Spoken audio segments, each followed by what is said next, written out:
Fala tu! Oi, meu nome é Lívia, sou Imersões Literárias. De volta com mais um vídeo. Eu não sei dizer para vocês se isso vai ser uma recomendação de leitura. Eu acho que eu vou, na verdade, deixar em aberto. Tô sem roteiro, vou fazendo improviso e vou falar para vocês a minha experiência com essa coletâneazinha aqui antiga que eu tenho em casa, do Martins Pena. A gente tem aqui na coleção Prestígio da Ediouro o Noviço, o Juiz de Paz da Roça, o Judas em Sábado de Aleluia e os Irmãos das Almas.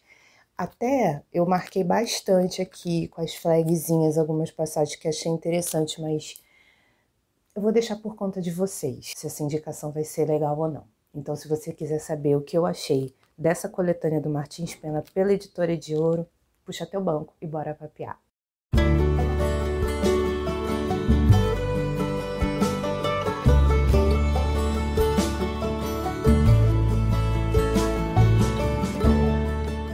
Eu havia começado essa coletânea, eu acho que faz uns 2 anos. Foi antes da pandemia. Acho que a pandemia virou um marco temporal para todos nós, então antes da pandemia foi quando eu comecei a ler isso aqui, ali por volta de 18 ou 19, um dos 2 anos.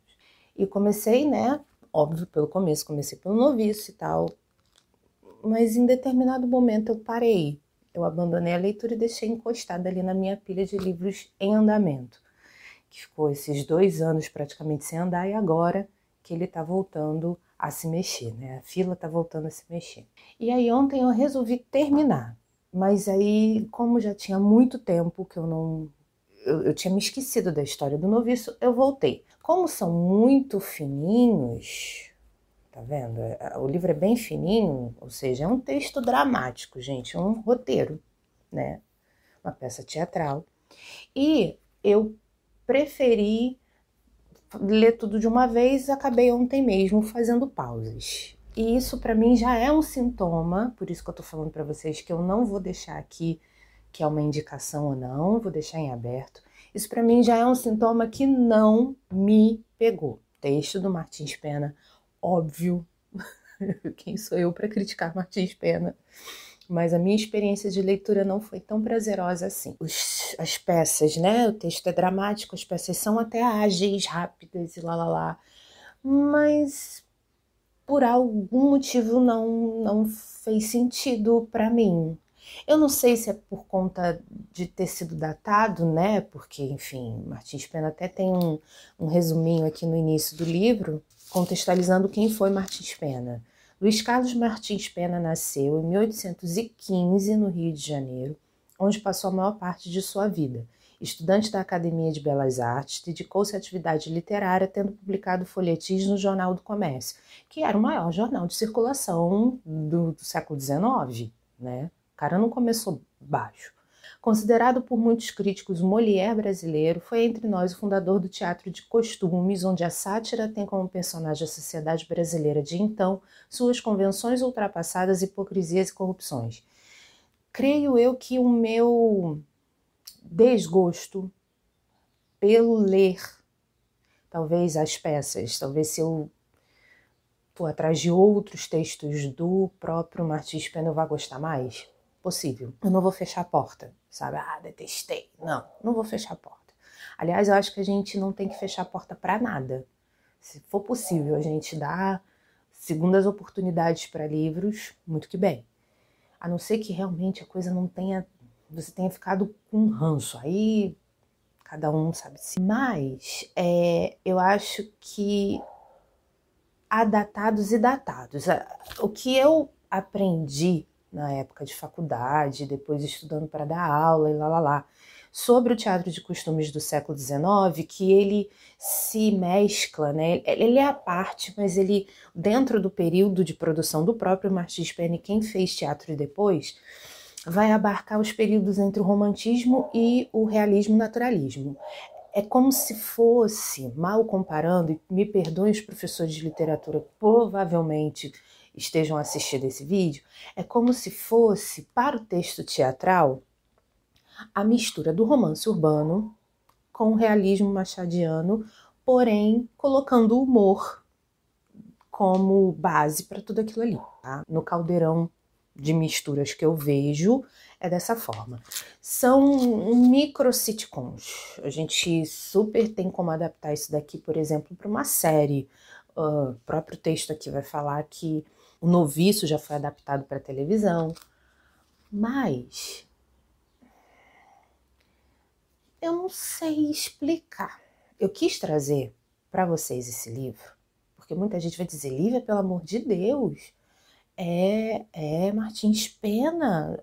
Sim, eu já fiz uma crítica aqui nesse canal, Atriz Fim de Policarpo Quaresma, explicando que a leitura comigo não funcionou. Também já fiz uma crítica aqui nesse canal, dizendo para vocês que eu não curti Moby Dick. Então acho importante trazer para cá não só livros que eu, caramba, amei a leitura, poxa, super aprendi com essa leitura, mas também livros que para mim não funcionaram. A minha experiência de leitura foi cansativa. Apesar de ser fino, apesar de ser rápido, eu acho que eu não me identifiquei com os personagens. Acho que teve disso. Eu acho que eu mais tive, sei lá, pouca força de vontade que outra coisa para terminar esse livro. Mas enfim, do que trata então essa coleçãozinha aqui, essa coletâneazinha aqui da Ediouro? Como tá até aqui na capa, são 4 peças, sendo que O Noviço é a peça mais longa, porque é dividida em 3 atos. As outras todas são atos únicos. E com, né, a quantidade necessária de cenas para o desenvolvimento dessa história. Acho que das 3, a que menos me deu esse cansaçozinho foi o Judas em Sábado de Aleluia. Foi das 4 peças aqui, a que eu menos... legalzinha. Eu tô me sentindo mal.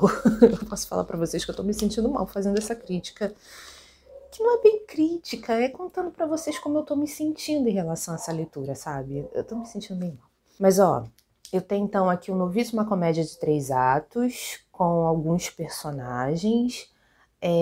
A cena se passa no Rio de Janeiro, aliás, com exceção de Juiz de Paz na Roça, todas as cenas se passam na corte, na capital, porque, né, nicho do próprio Pena. Ele passou a maior parte da vida dele aqui, ele, vamos dizer, usar uma gíria dos anos 70, 80, transava pelas os vários grupinhos da corte, os próprios aristocratas, a elite econômica e política e lá. Então, vamos dizer que o cara tinha know-how. Ele estava ali expondo a hipocrisia daquela sociedade, botando o dedo na ferida dessa sociedade, na cara da sociedade, né? Ele não estava sendo nem um pouquinho disfarçado, nem nada disso, não. E o que me chama a atenção em todas as peças não existem, isso já é legal, isso eu acho legal trazer, pontuar para você que queira, ou que você já conheça, né, os textos dramáticos do próprio Martins Pena, e você que ainda vai se aventurar, eu acho legal você parar para analisar que ele já desde sempre traz essa visão de que não existe ninguém 100% mal nem 100% bom. Apesar de você até, né, quem é o mal, vamos dizer assim, quem são os maus elementos de cada história, de cada peça, de fato são maus elementos, mas os bons elementos também não são 100% assim, nossa, anjinhos de candura. E essa meio que assim, vamos dizer que ele quebrou o maniqueísmo pela metade. Ele não desfez do maniqueísmo, do dualismo, bem contra o mal, de vez não.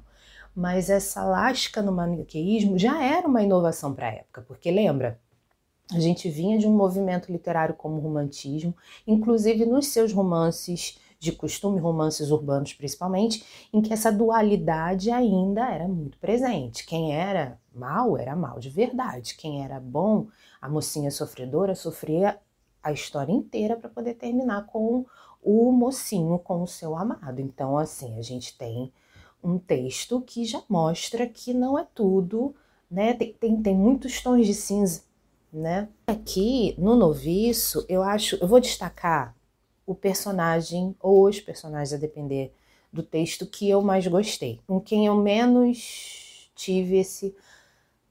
Aqui no Noviço é o próprio Noviço, é o Carlos. Eu achei o Carlos o cara muito... Ao mesmo tempo que ele traz esse conservadorismo desse grupo social que o Martins Pena vai criticar, ele também é muito, que nem outros personagens, eu vou falar daqui a pouco, é muito pré-frentex em algumas situações. Eu também gostei da prima Emília, que aparentemente é uma candurinha e tal, mas nas muitas vezes que os personagens falam com a plateia e quebram a quarta parede no teatro, porque eles falam à parte, segundo as notações cênicas aqui, ela se mostra uma garota consciente de que, enfim, a coisa não é como parece. Ela mostra que ela está sacando, apesar de ser mulher, e é uma sociedade extremamente patriarcal, e as mulheres muitas vezes não têm boca, ou quando têm boca são fechadas, ou então elas precisam ser que nem os irmãos das almas, elas precisam ser ainda piores do que os piores homens, companheiros, para se fazerem ouvir, enfim, e só. Os outros personagens, o Ambrósio, que é o cara mais detestável aqui da peça, a própria Florência. O que mostra que, isso vai se repetir nas outras peças, é que se trabalha muito com a ideia, essa pessoa é muito hipócrita, ela fala uma coisa querendo dizer outra, ela age por detrás e pela frente, me perdoe, lá. Essa acusação, tem essa acusação de uma hipocrisia patológica nessas pessoas. E tá todo mundo nas quatro. Tá todo mundo atrás de dinheiro. Então, dinheiro é a mola propulsora. Vou parar por aqui porque é melhor. História do Noviço. O Ambrósio dá um pei na Rosa, que é sua primeira esposa, ela assim, provinciana, ou seja, morando num subúrbio, né, em outro estado, vem para a corte a fim de enriquecer e, óbvio, ele dá o golpe na pobre viúva rica, que é a Florência, mãe do Juquinha e da Emília, tia de Carlos. Inclusive me deixou um pouco incerta, porque Carlos é órfão, herdeiro de um dinheiro. A tia Florência se torna sua tutora enquanto ele é menor de idade. Ela também herda uma boa grana do primeiro marido, do pai dos meninos, né, do Juca e da Emília. Então ela meio que tem dinheiro, tem bastante dinheiro, e por isso que o olho do Ambrósio cresce em cima dela. E o que o Ambrósio faz? A Florência não é flor que se cheire não, tá? Vou logo avisando, que ela também não é a pobre viúva rica, que não sabe de nada, é enganada. Vou levantar aqui a sobrancelha, porque não foi essa a sensação que tive. E ele acaba, naquela época isso era muito comum, ele acaba convencendo a esposa a atacar todo mundo dentro do convento. Botar o Carlos para ser noviço, para se fazer padre depois, a Emília freira, o Juquinha, enquanto criança, não pode se decidir o destino dele ainda, mas quando for mais velho, tudo para quê? Para não haver herdeiros, porque os religiosos não podem impor demandas, isso deixa aqui bem claro. Daí ele arma toda essa situação para botar todo mundo dentro da igreja e ele ser o único dono, posseiro do dinheiro da esposa. Só que ele não contava, isso é legal, esse plot é legal, que a própria Rosa, que é a primeira esposa dele, viria para a corte atrás dele. Vocês não ligam o cachorro latindo não, porque se for esperar o cachorro parar de latir... E a Rosa, muito prudente, eu achei isso também bacana da personagem, vem para a corte atrás do marido que ela achava que tivesse morrido, porque ele desapareceu fazia muitos anos, com 2 certidões de casamento. Ela fez uma cópia da certidão e não existia tabelião. do jeito como a gente conhece naquela época. Então ela pediu para o padre que os casou fazer uma cópia daquela certidão de casamento para precaução. Aí, minha gente, o Carlos, em determinado momento, foge do convento dele e vem para a casa da tia porque ele é apaixonado pela prima. A gente sabe que casamento entre primos, principalmente no século XVIII, século XIX, início do século XX, era super comum. E até em alguns lugares desse país isso ainda acontece, então nada demais. A Emília sofre porque não vai poder casar com o primo, ele sofre porque eles não vão poder ficar juntos, ele queria ser militar, ele não queria ir para a vida eclesiástica, então ele entra em conflito com os tios, né, com a tia e com o tio emprestado, o padrasto dos primos dele. E acaba que ele conhece a Rosa. E aí é que as ações de fato acontecem, né? A peça, como eu falei, é dividida em 3 atos, os atos não são tão grandes assim, e óbvio que o bem sempre vence. É até divertido, é até divertido. O Juiz de Paz da Roça é uma comédia em ato único, a cena é na roça, como o próprio notador aqui explica. Os personagens são o juiz de paz e o escrivão desse juiz de paz. Ele acaba funcionando como um juiz com todos os poderes, com plenos poderes. Qual é a marca aqui? A corrupção do judiciário. Então o juiz de paz é como se fosse isso. Ele tem que ser o conciliador das demandas de pouca monta entre as pessoas daquele povoado ali. Só que o cara é altamente corrupto, porque ele vai decidir a favor daquele que trouxer o melhor leitão, o melhor cacho de banana, aquele que molhar a mão dele, e não necessariamente com dinheiro. Então aqui a acusação e a exposição do Martins Pena em relação a isso, a como que a justiça e os poderes podem ser contaminados pela própria corrupção. Nada mais atual, não é verdade? O que me deixou meio desconfortável, e aí eu tenho que atribuir ao momento, nós estamos ali no meio do século XIX, a escravidão, óbvio, ainda não havia sido abolida, o que me deixou... Não adianta, a gente é contaminado pelo tempo que a gente vive. E ler esse tipo de coisa me deixa desconfortável. É a passagem em que as duas personagens femininas que aparecem, a Maria Rosa e a Aninha, mãe e filha, estão conversando no início da peça e a Maria Rosa diz assim: é verdade, os meias caras agora estão tão caros, quando havia valongo eram mais baratos. Falando das pessoas escravizadas. E aí a Aninha fala o seguinte: meu pai diz que quando desmanchar o mandiocal, o mandiocal grande, há de comprar uma negrinha para mim. Isso me deixa chocada ainda. Vocês me desculpem, mas... Não digo chocada, eu entendo, século XIX, né? Vamos botar aí 1830 e tantos, mas... Enfim, a próxima é justamente o Judas no Sábado de Aleluia. Essa foi a que eu mais gostei. Vai contar a história do Faustino, que é um empregado público apaixonado por Maricota, filha e irmã de Chiquinha, ambas são filhas do José Pimenta, que é um cabo de esquadra da Guarda Nacional.